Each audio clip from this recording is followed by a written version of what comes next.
Bueno, pues buenos días, buenas tardes, buenas noches, buenas madrugadas. Vamos a continuar con nuestras videoclases referentes a los temas de termodinámica. En esta ocasión trataremos tres temas que son el principio de conservación de la energía, hablaremos un poco del experimento de Joule y de la primera ley de la termodinámica. Cabe aclarar que la conservación de energía a veces en la mayoría de los libros de física se toma como la primera ley de la termodinámica. Para efectos prácticos es lo mismo, sin embargo sí hay una pequeña diferencia entre la esencia de la primera ley de la termodinámica y el principio de conservación de la energía. Vamos a ver que esa diferencia pues se deriva del experimento de Joule y tiene que ver con la naturaleza íntima de la materia o de las transformaciones que tienen lugar en eso, cosa que descubrió Joule cuando enunció su principio de equivalencia entre el trabajo mecánico y la energía térmica. Pero bueno, como dije, en términos prácticos se puede considerar que el principio de conservación de la energía es la primera ley de la termodinámica. Bien, entonces vamos a comenzar con precisamente el principio de conservación de la energía. Y entonces vamos a suponer la siguiente situación, que de hecho en una videoclase anterior hicimos un esquema similar. Vamos a considerar que tenemos un sistema aislado del exterior, ya sabemos, separados por barreras que lo aíslan del medio, porque de otra manera pues el sistema interaccionaría con el medio en cuanto a sus efectos térmicos y el resultado sería distinto. Entonces esta cobertura sombreada está simulando una barrera que está aislando a nuestro medio del exterior. Y que de la misma forma tenemos una barrera que podemos remover, en este caso sí, que va a separar a dos sistemas. En realidad es uno solo con la diferencia de que aquí hay un sistema a temperatura mayor que el sistema de abajo. Sin embargo, pues son fundamentalmente el mismo sistema, misma masa molecular, etc. Solo que la temperatura de un lado del sistema y del otro son diferentes. El sistema de arriba tiene una temperatura mayor. Bien, entonces aquí ya sabemos que la teoría cinético-molecular nos da la vinculación de que la energía cinética media de las moléculas de un cuerpo es igual a 3 medios de una constante, la llamada constante de Boltzmann, por la temperatura absoluta. Por lo tanto, esto implica que la energía, si es que las masas son iguales de las moléculas, como ya dijimos, la energía cinética del sistema a mayor temperatura es menor, y aquí lo vamos a representar con vectores más pequeños, flechitas más pequeñas. Es mayor la energía cinética del sistema en rojo que la energía cinética del sistema en azul.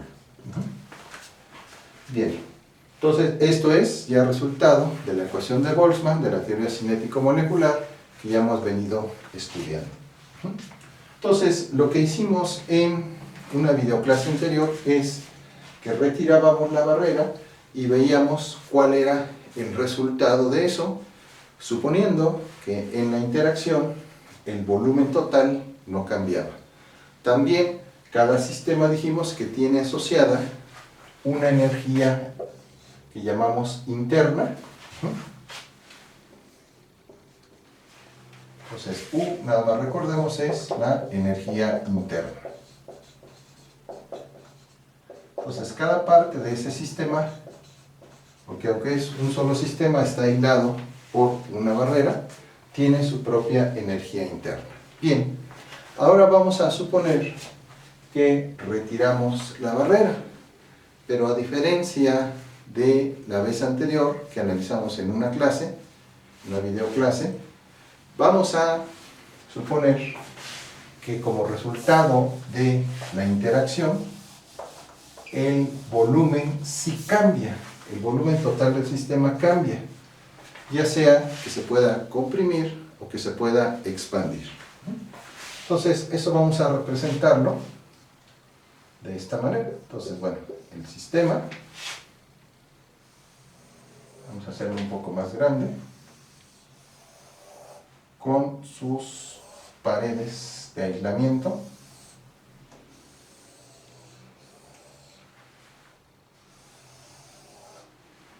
que, como dijimos, lo está separando del exterior y no le permite interaccionar con él, de manera que los efectos térmicos solamente se va a deber al propio sistema. Cuando quitamos entonces esta barrera, el medio externo no va a influir sobre las moléculas de una y otra parte del sistema, sino solamente las que están en el interior, porque esta barrera, repito, está aislando del exterior a eso.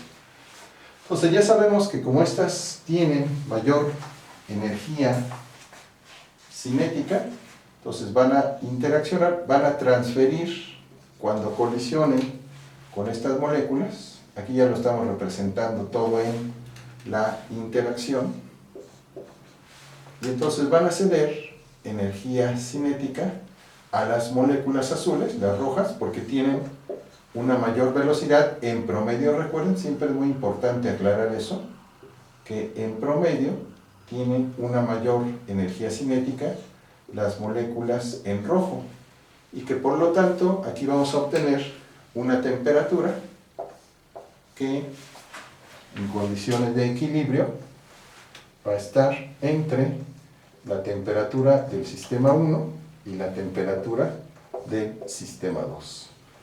También habíamos comentado que si bien no podríamos saber con precisión cuál es su energía interna de este sistema interaccionando, sí podemos encontrar que hay un cambio en las energías, en la energía interna.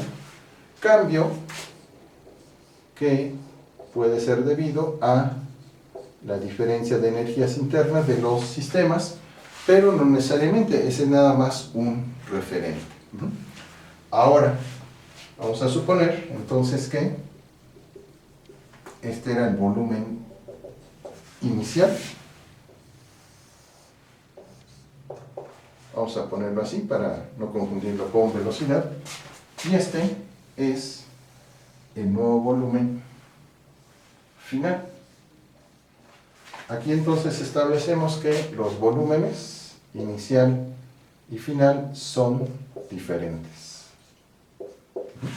Es decir, no estamos considerando entonces que en este caso, como en el anterior, que analizamos en una videoclase, los volúmenes se conservan. No, como resultado de esta interacción, por ejemplo, vamos a suponer que es un gas, que sería el caso más simple. Formado, vamos a suponer que sea aire, con moléculas de aire a mayor temperatura, moléculas de aire a menor temperatura. Quitamos la barrera que los separa, empiezan a interaccionar las moléculas a mayor temperatura ceden energía a las de menor temperatura, y supongamos que como resultado de eso, el lugar donde están contenidos se expande. Entonces sufre una expansión. Entonces vamos a llamarle a esta expansión delta X. Un pequeño cambio entre la longitud inicial y la longitud final. Bien, entonces, ¿qué sabemos apelando a nuestros conocimientos de mecánica? Bueno, que cuando hay una fuerza constante o aproximadamente constante y tenemos un desplazamiento, entonces tenemos un trabajo. El trabajo, recordemos, para una fuerza constante es igual a la fuerza por el desplazamiento. Este entonces es un resultado de la mecánica, siempre y cuando, recuerden, la fuerza sea constante y siempre y cuando estemos considerando magnitudes, no el vector fuerza ni el vector desplazamiento, porque entonces se transforma eso en un producto punto, que dijimos que por los elementos que tenemos en un curso introductorio de física, pues no podemos entender, porque eso pertenece a otro tipo de operaciones con vectores, que es el producto punto. Bien, entonces, en este caso, hay un trabajo. Entonces, ¿qué va a pasar entonces con lo que habíamos comentado? Hay una transferencia de energía de los cuerpos del sistema de mayor al de menor temperatura. Esa transferencia de energía térmica dijimos que es delta Q. Entonces, ahí sabemos que se está transfiriendo energía, que las moléculas a mayor temperatura, al tener mayor velocidad, transfieren energía a las moléculas con menor velocidad. Pero, en este caso, a diferencia del anterior, hay un trabajo, es decir, el sistema se desplazó. Entonces, en este caso, ¿qué va a pasar con la energía?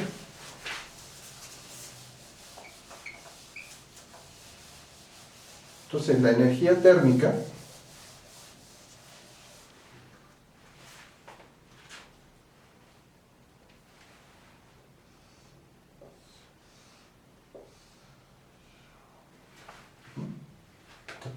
esta es la energía interna, la energía térmica, entonces, por una parte, se va a convertir en un cambio en la energía del sistema. Pero no podemos ignorar el hecho de que también va a haber un trabajo. ¿Por qué? Porque el sistema cambió sus dimensiones. En este caso vamos a suponer que se expande, como estamos aquí representando, pero se pudo haber contraído, es decir, no se mantiene constante el volumen. Entonces, si decíamos que el volumen se mantiene constante, entonces el cambio en la energía térmica era sencillamente igual al cambio en la energía, el cambio en la energía interna es igual a la transferencia de energía térmica si el volumen es constante o si el cambio en el volumen es igual a cero, pero en nuestro caso no es igual a cero, porque dijimos el sistema sufrió un cambio, se pudo haber expandido, como estamos suponiendo aquí, o también pudo haber sufrido una contracción. Por lo tanto, la transferencia de energía térmica es igual entonces ahora, primero, al cambio que experimentó el sistema en su energía interna, que pues no sabemos exactamente cuál es, porque recordemos que la energía interna tiene que ver con todas las energías que puede tener la molécula. Cinética, rotacional, gravitacional, etc. Y aún de otras fuerzas como las fuerzas de Van der Waals. Sin embargo, en los sistemas simples como los gases ideales, suponemos que por lo menos la mayor parte, si no es que la totalidad de la energía, es simplemente, de las moléculas, es energía cinética. Por lo tanto, en este caso, la energía térmica va a ser igual a la suma de la energía, el cambio en la energía interna y el trabajo. Por lo tanto, ¿por qué? Porque ahora una parte de la energía interna se transformó en trabajo. Trabajo que se desplazó el sistema, que provocó que las moléculas se desplazaran a otro lado y por lo tanto en conjunto todo ese conjunto de moléculas realizó un trabajo. De manera que la transferencia de energía térmica es igual al cambio que experimenta la energía interna más el trabajo que se realiza sobre el sistema. Entonces, esa energía térmica que resulta del intercambio de las moléculas de mayor a menor temperatura, por una parte se distribuye en realizar un cambio en la energía interna, o sea, en la configuración del sistema. ¿Cuál es el sistema nuevo? El sistema donde están interaccionando las moléculas de mayor con las de menor temperatura. Y también un trabajo entonces que hacen las moléculas, que estamos suponiendo que en este caso empujaron y expandieron el sistema. Por lo tanto, este trabajo también está contando, y de esta manera la energía térmica se está distribuyendo en un cambio de energía interna, pero también en un trabajo que están realizando las moléculas de un cuerpo. Figurémonos una situación relativamente sencilla. Supongamos que tenemos aire comprimido en una jeringa. Cuando un sistema realiza trabajo, por ejemplo, si obturamos uno de los extremos, el extremo más delgado, digamos donde va la aguja en una jeringa normal, y apretamos el émbolo, vamos a ver que nos resulta cada vez más difícil comprimir el gas. Si soltamos el émbolo, entonces vamos a suponer que ahora esa situación donde está comprimido el gas sea la condición, el volumen inicial. Soltamos, es decir, dejamos de aplicar fuerza, y entonces vamos a ver que el gas contenido, o sea, el aire contenido en la jeringa, vuelve a expandirse siempre y cuando no quitemos el dedo, porque si no entonces generamos otra condición de la parte más delgada. Entonces ahí se está generando un trabajo, es decir, las moléculas del gas están empujando del aire, están empujando al émbolo, cuando ¿qué? Dejan de recibir la presión con la que nosotros estamos empujando. Entonces, eso quiere decir que hay un trabajo que pueden también realizar las moléculas.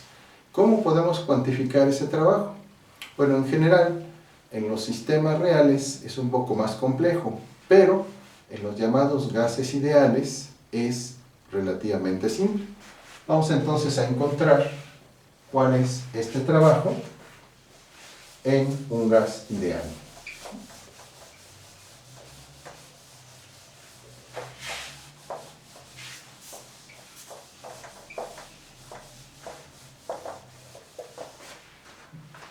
Entonces vamos a representar ahora esta situación,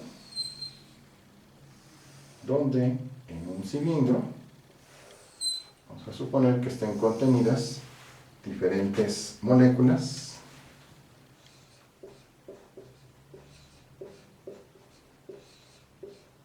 que estén empujando las paredes.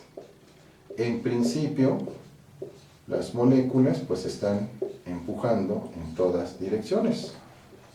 No es una dirección preferencial. Pero vamos a fijarnos en esta zona, que tiene una determinada área. Entonces, el área es simplemente A, la estamos representando en general. Bien, entonces, estas moléculas pues tienen una determinada velocidad promedio, cada una de ellas.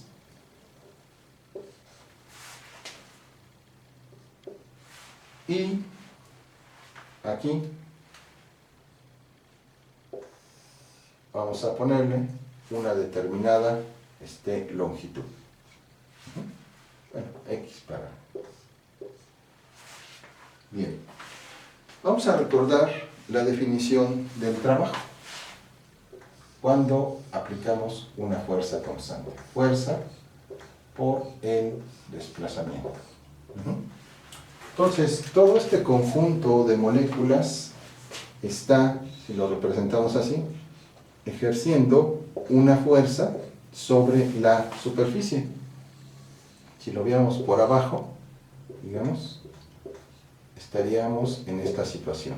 Es decir, las moléculas están realizando un empuje, como lo realizan en el interior, aunque no lo veamos, no lo detectemos, en el interior de un émbolo, del émbolo de una jeringa. Ahí están las moléculas presionando.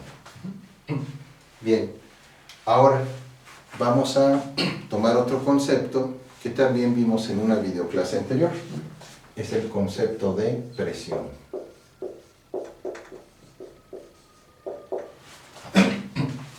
Y la presión, dijimos que la magnitud de la presión se define como la fuerza por unidad de superficie. Entonces, vamos a reescribir la ecuación del trabajo en términos de la presión y del área, sustituyendo el valor de la fuerza.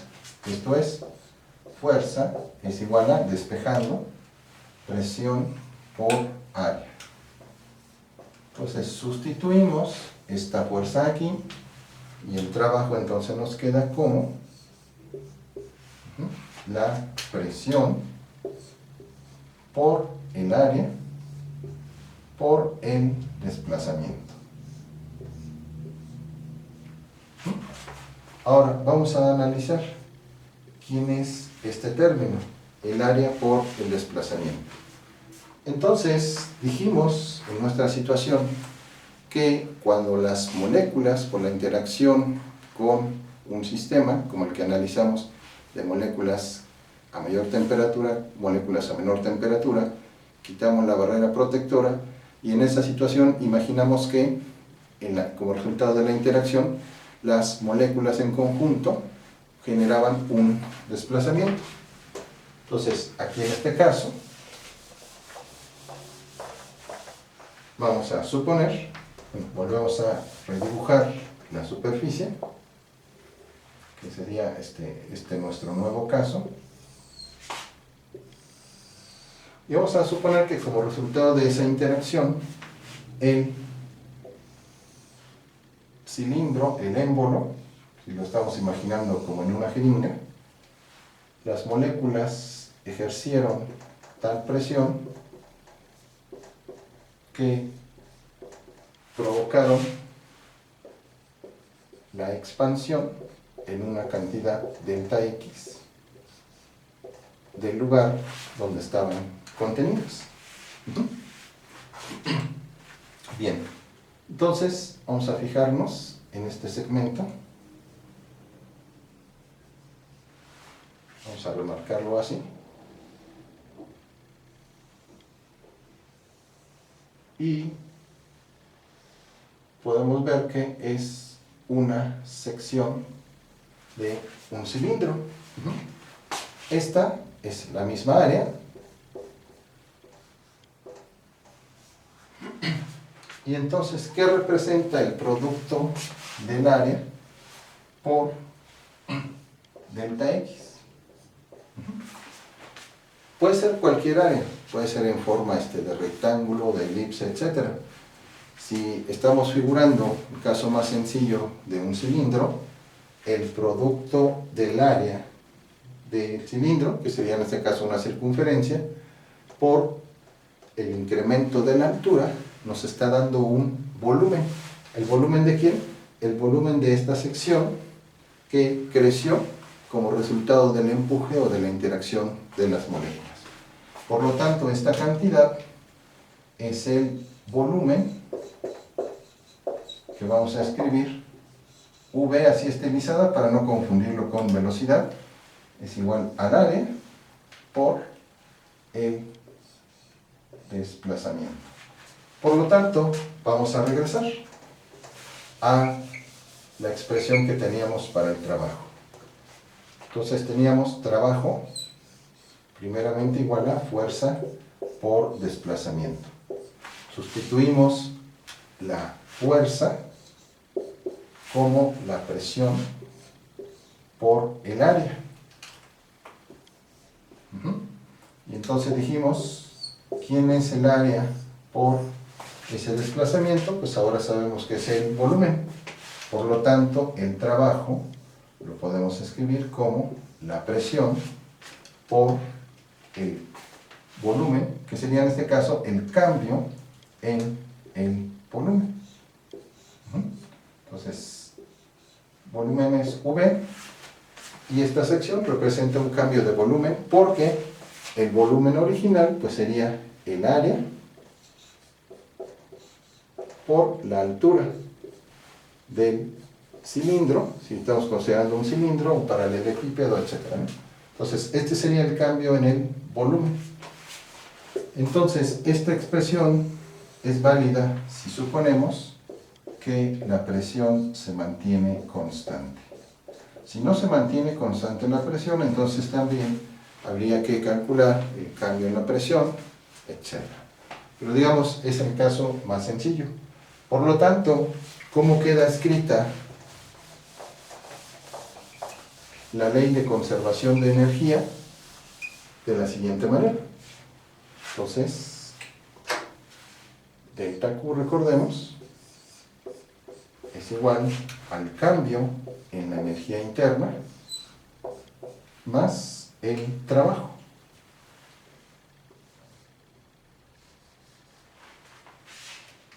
Entonces, delta Q es igual a cambio en la energía interna más presión por el cambio de volumen. Y entonces, esta expresión es válida en un gas ideal a presión constante.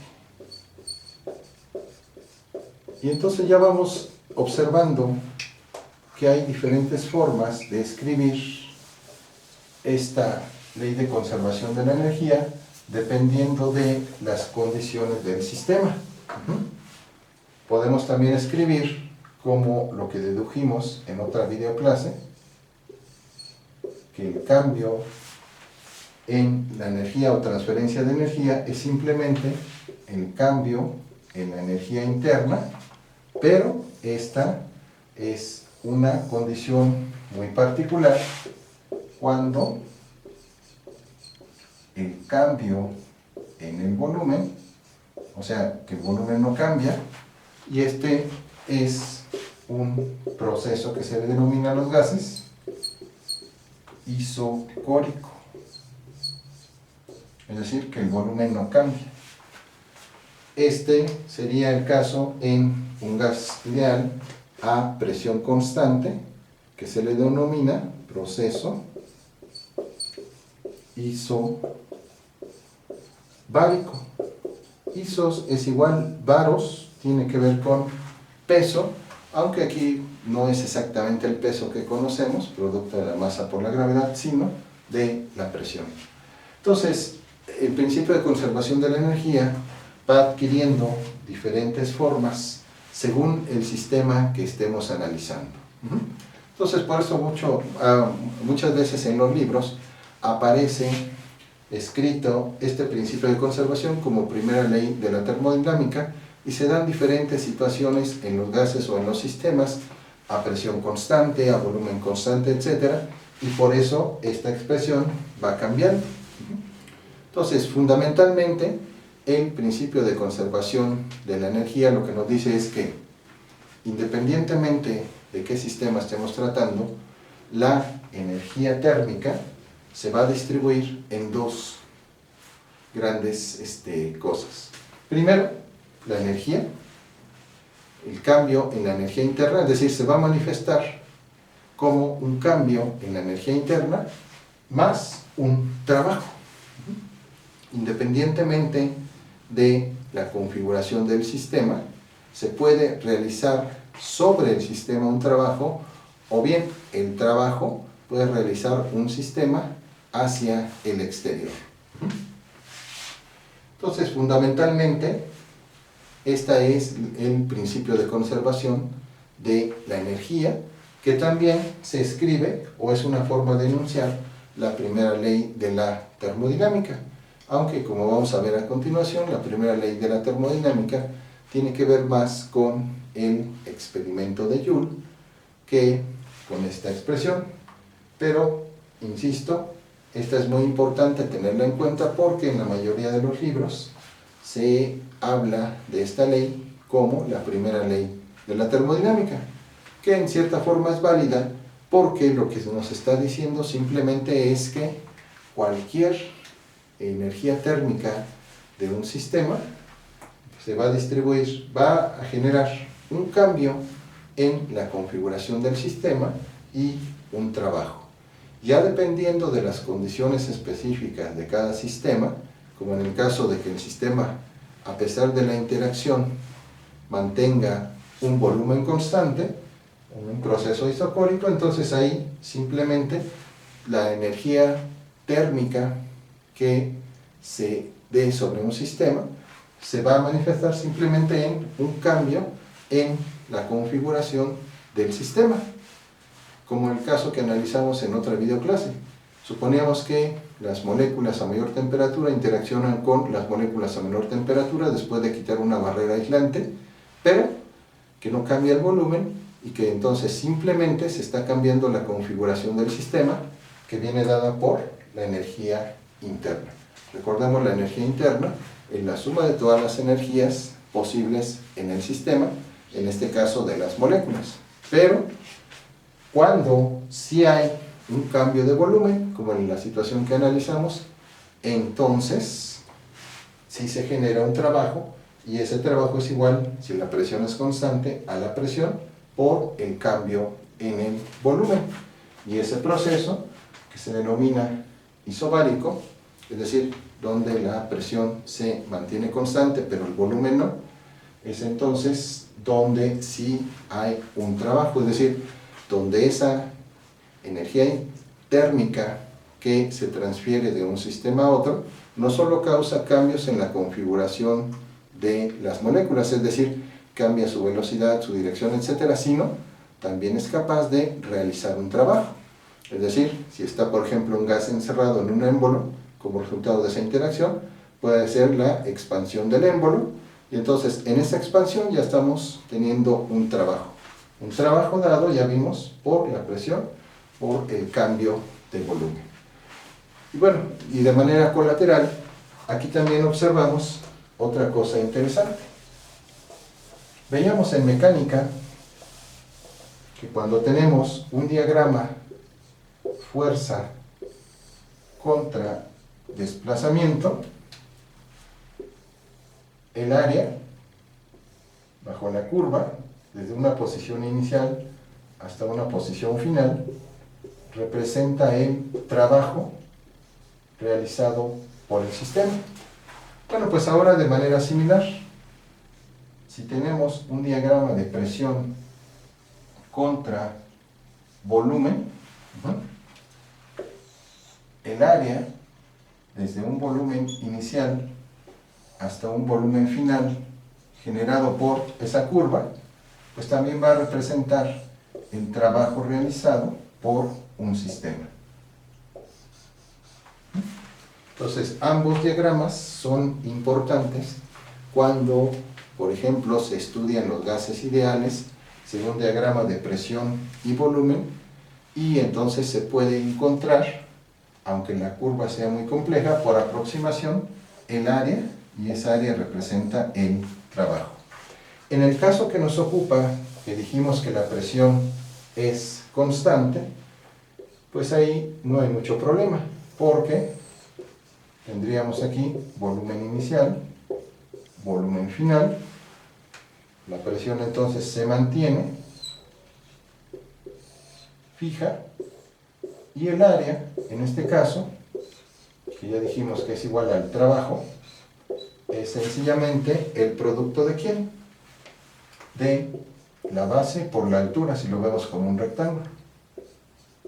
Entonces, ¿cuánto mide la base? Pues la base mide delta V, que es el volumen final, menos el volumen inicial, y la presión, que es la altura. Entonces es presión por el cambio en el volumen, que es exactamente la expresión que habíamos encontrado para el trabajo. Bien, entonces esto es cuanto al trabajo y el principio de conservación de la energía. Vamos, bueno, que también se conoce como primera ley de la termodinámica, pero vamos a ver, ahora vamos a pasar a analizar un poco el experimento de Joule y veremos las implicaciones que tiene y que de ahí se extrae lo que es esencialmente, o debería ser, enunciado en los libros de texto, la primera ley de la termodinámica. Bien. Entonces pasaremos ahora a platicar brevemente el experimento de Joule.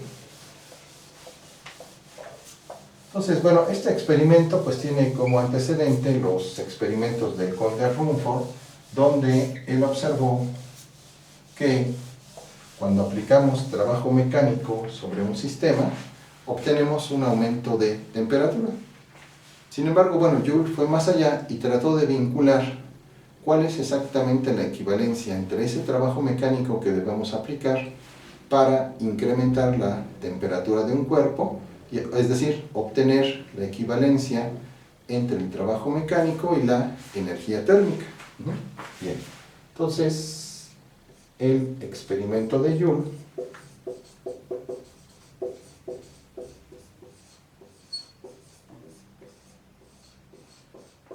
consistió pues en un dispositivo un poco complejo, pero pues bueno, esencialmente vamos a representarlo así. Tenía un sistema de poleas que iban cayendo. Esas poleas estaban conectados a un vaso aislante en donde se movían unas paletas como resultado de la caída de esos pesos a través de una polea.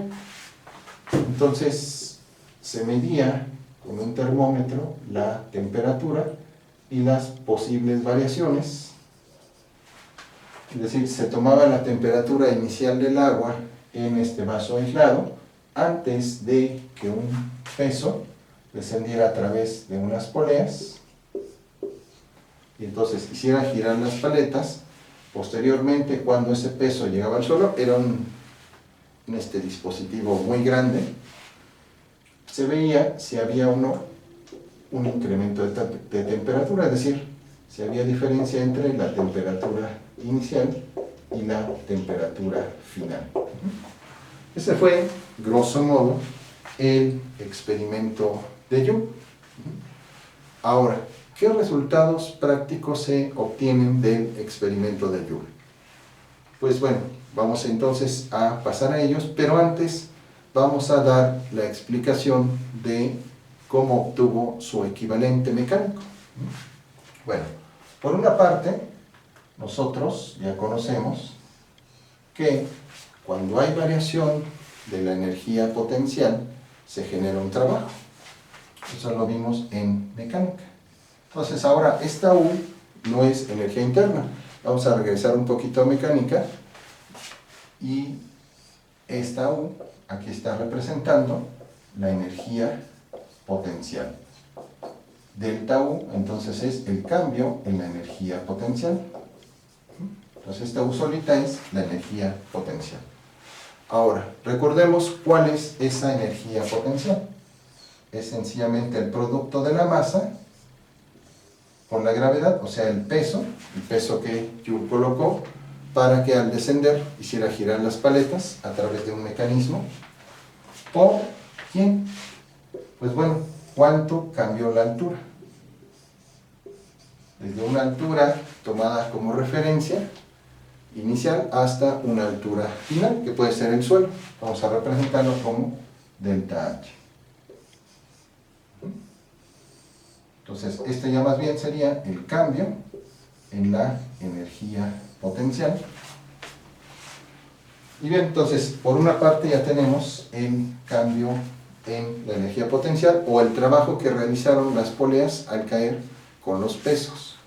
Bueno, eso observó Joule que provocó un incremento en la temperatura del agua. Ya sabemos ahora por la ecuación calorimétrica que la cantidad de calor, delta Q, es igual al calor específico ¿de quién? En este caso del agua. Joule realizó el experimento primeramente con agua por la masa del líquido por la diferencia de temperaturas. Entonces, comparando estas dos expresiones, que en principio no son iguales, y eso lo verificó Joule, pudo él deducir lo que ahora se conoce como equivalente mecánico del calor. Entonces vamos a hacer pues, bueno, un pequeño cálculo con los resultados que obtuvo Joule. Entonces Joule realizó su experimento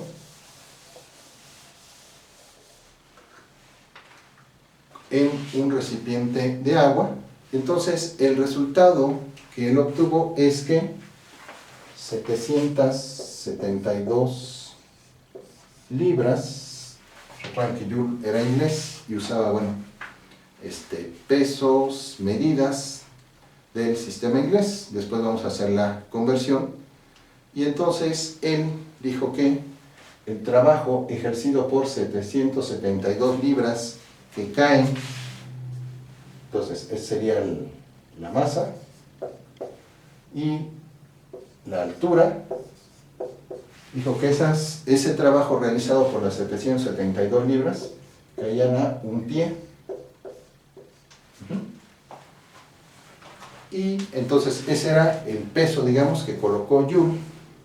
Y ahora, lo que reportó Joule enseguida, bueno, y aquí entonces tendríamos la constante de gravedad, bueno, 9.8, hizo un experimento en la costa, no a una altura de 2000 metros.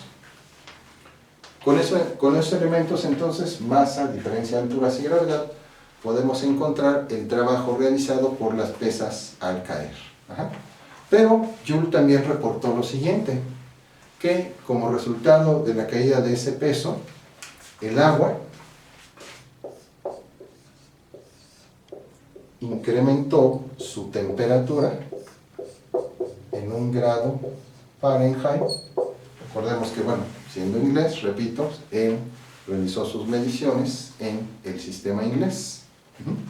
Y entonces, él obtuvo esta diferencia de temperaturas para una masa de agua de las 772 libras. Y entonces, bueno, ya con estos cálculos, bueno, aproximadamente, más bien, ya convertido sería para esta masa de agua de 453.6 gramos que tenía contenido en el vaso, él obtuvo un incremento de 1 grado Fahrenheit de temperatura.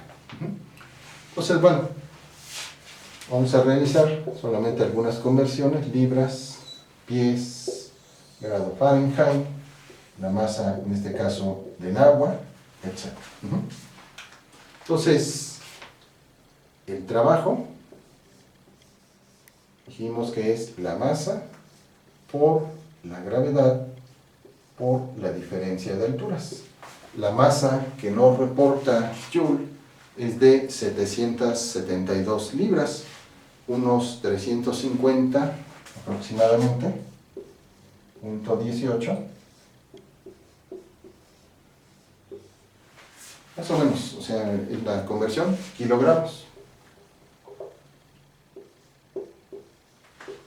La gravedad, 9.8 dijimos, metros sobre segundo cuadrado. Y la distancia de un pie, el pie es más o menos el que usó Joule, equivalente a 0.3048 metros. Un pie aproximadamente es 0.30 y tantos metros. Bueno, en esa época había diferentes pies, antes del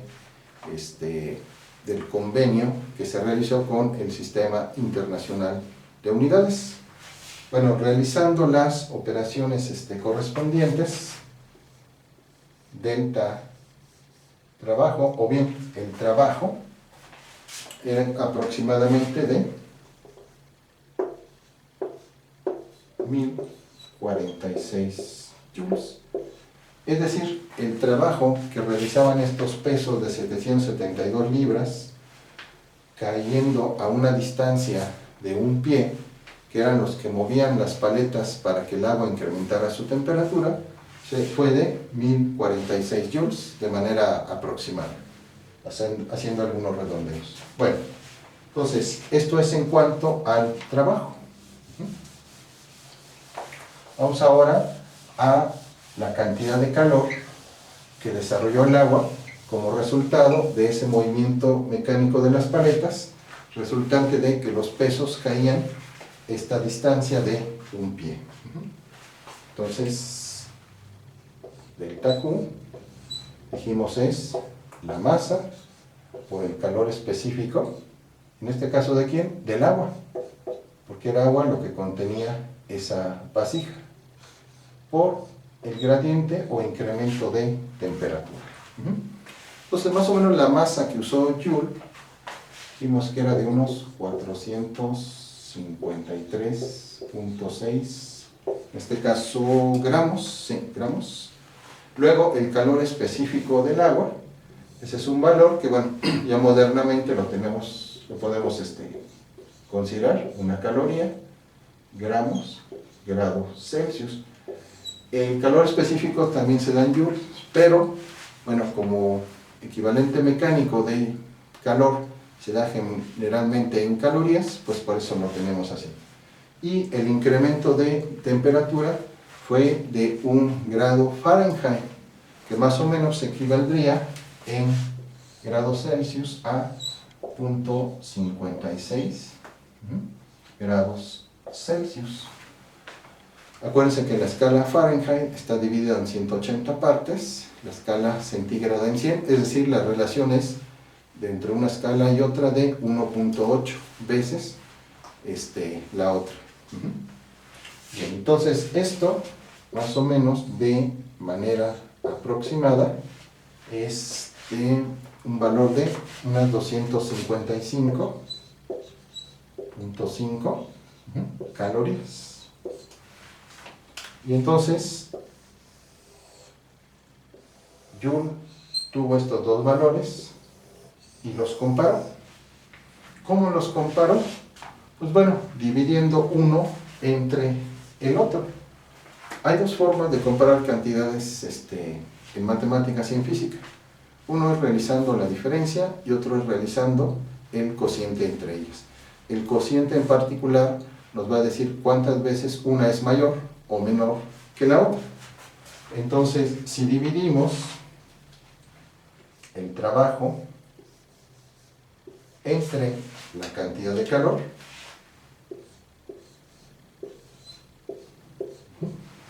entonces son los 1046 joules entre los 255 aproximadamente 0.5 calorías. Eso le dio a Joule un equivalente aproximado de 4.09 joules sobre caloría. Ese fue un resultado aproximado. Actualmente el equivalente mecánico del calor, vamos a representarlo así, se da en 4.186 joule por caloría. Es decir, el resultado de Joule para los medios tecnológicos que empleó en esa época es bueno comparado con el valor actual, no difieren mucho.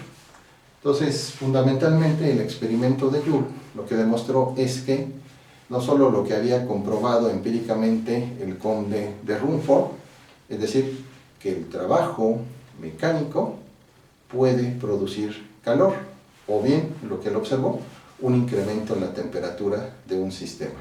La aplicación de un trabajo mecánico, lo que vemos por ejemplo cotidianamente cuando usamos una broca, perforamos, la broca se calienta, el material perforado también, porque el trabajo mecánico está generando calor.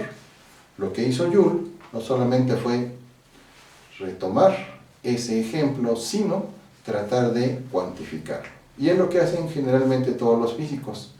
Cuando estudian un fenómeno, no se queda nada más con la descripción cualitativa de decir, ah, pues pasa esto. Ah, pues sí, el trabajo mecánico se convierte en calor. No, tratan de ver si hay una equivalencia. En este caso, Joule, usando un sistema de poleas donde caía un peso, conectado ese sistema de poleas a una paleta giratoria que daba vueltas en el interior de un recipiente con agua, un recipiente perfectamente aislado, midiendo la diferencia de temperaturas antes de que ese peso descendiera y después de que habían girado las paletas como resultado de la caída de esos pesos a través de las poleas, pues se dio cuenta que una era la magnitud del trabajo que realizaban y otra del calor, de la cantidad de calor en el líquido.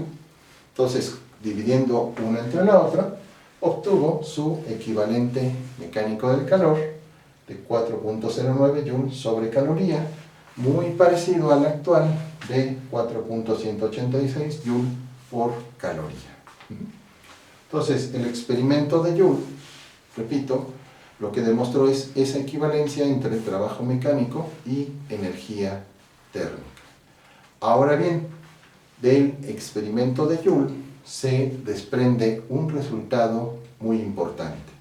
Joule no se conformó solo con realizar su experimento con agua, también lo realizó con otros materiales y el resultado fue casi el mismo. Es decir, obtuvo valores muy similares para ese equivalente mecánico del calor. Entonces, esto le llevó a pensar a Joule y a otros autores que posteriormente revisaron sus trabajos, que en realidad el trabajo sobre el sistema nos está dando un cambio en la energía interna. Es decir, en palabras o términos un poco más modernos, si sobre un sistema que está aislado se aplica el mismo trabajo mecánico, se aplica, puede ser agua, mercurio, cajeta, lo que ustedes quieran. Es decir, si siempre y cuando ese sistema está aislado y le aplicamos nosotros el mismo trabajo mecánico, o sea, delta W, ese descender de las poleas a través del sistema diseñado por Joule, pues vamos a obtener la misma variación de la energía interna independientemente del contenido de la vasija, sea agua, sea mercurio, sea refresco, etc. Este resultado es muy importante y lo podemos escribir así.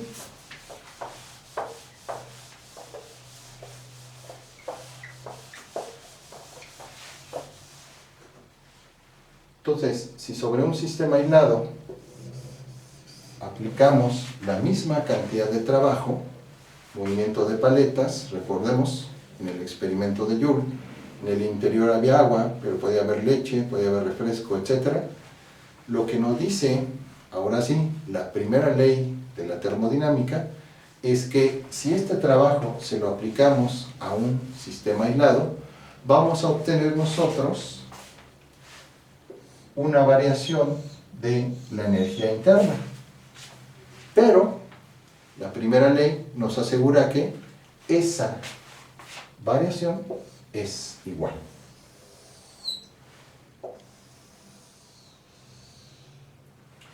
Es decir, repetimos, si sobre un sistema aislado aplicamos la misma cantidad de trabajo mecánico, en el sistema vamos a obtener la misma variación de la energía interna, independientemente de la forma del sistema, si es un líquido, si es un gas, etc. Entonces, esto es lo que en libros especializados se conoce como la primera ley de la termodinámica.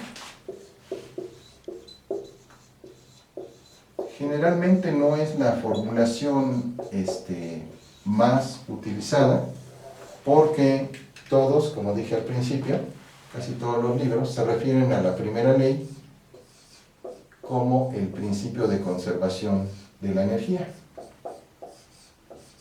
Para efectos prácticos, esta es la primera ley de la termodinámica, pero en cuestiones un poco más esenciales, esta es realmente la formulación histórica, además, de la primera ley de la termodinámica. Es decir, no importa el tipo de sistema que tengamos, si nosotros le aplicamos la misma cantidad de trabajo mecánico, vamos a obtener en ese sistema, independientemente, repito, de si es un gas, si es un líquido, o si es otra cosa, o si es un sólido, vamos a obtener la misma variación de la energía interna. Entonces, por último, pues vamos a escribir ese resultado importante que sintetiza o es la esencia de la primera ley de la termodinámica. Entonces, si sobre un sistema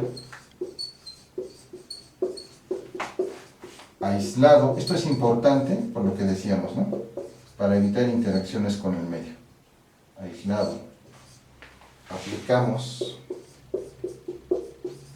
la misma cantidad de trabajo mecánico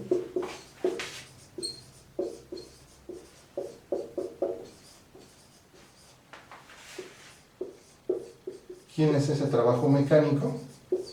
Pues es delta W. Entonces, obtendremos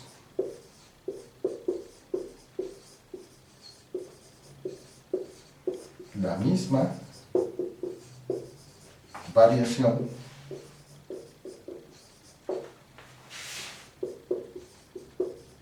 en la energía interna. ¿Quién es esa variación en la energía interna? Es delta U. Entonces, esta es la primera ley de la termodinámica, o si quieren verlo así, es la esencia de la primera ley de la termodinámica, que generalmente se escribe o se confunde o se toma equivalente a esta, que es el principio de conservación de la energía mecánica. De hecho, bueno, vean que de aquí se puede desprender también este principio, solo que ahí sería un poco más complejo, con los signos, etcétera, saber qué significa delta Q igual a 0, en fin. Entonces, bueno, terminamos entonces esta videoclase y recordemos que establecimos entonces el principio de conservación de la energía mecánica, analizando un sistema en donde, después de la transferencia de energía térmica de unas moléculas de mayor a otras de menor temperatura, el volumen cambiaba, es decir, se realizaba un trabajo. Trabajo que vimos que, si la presión se mantiene constante, se puede escribir como el producto de esa presión por el cambio en el volumen. Posteriormente, analizamos brevemente el experimento de Joule, describimos su dispositivo y los resultados a los que él llegó. Recordemos brevemente cuáles fueron esos resultados. Bueno, Joule encontró, después de realizar sus experimentos, primero con agua, pero luego con otros materiales, que 772 libras de agua incrementaban 1 grado Fahrenheit su temperatura. Perdón, 772 libras-pies de trabajo mecánico, es decir, de la caída de un cuerpo a través del sistema de poleas, incrementaban la temperatura de 1 libra, ahí está la corrección, 1 libra de agua en 1 grado Fahrenheit. Esto nos llevó a establecer entonces que, por una parte, podíamos calcular el trabajo mecánico como el producto de la masa del peso que caía por la gravedad, por la altura a la que cayó ese peso. Es decir, la masa era de unos 350 kilogramos aproximadamente, la distancia de un pie de 0.35 metros y la gravedad pues de 9.8 metros sobre segundo cuadrado.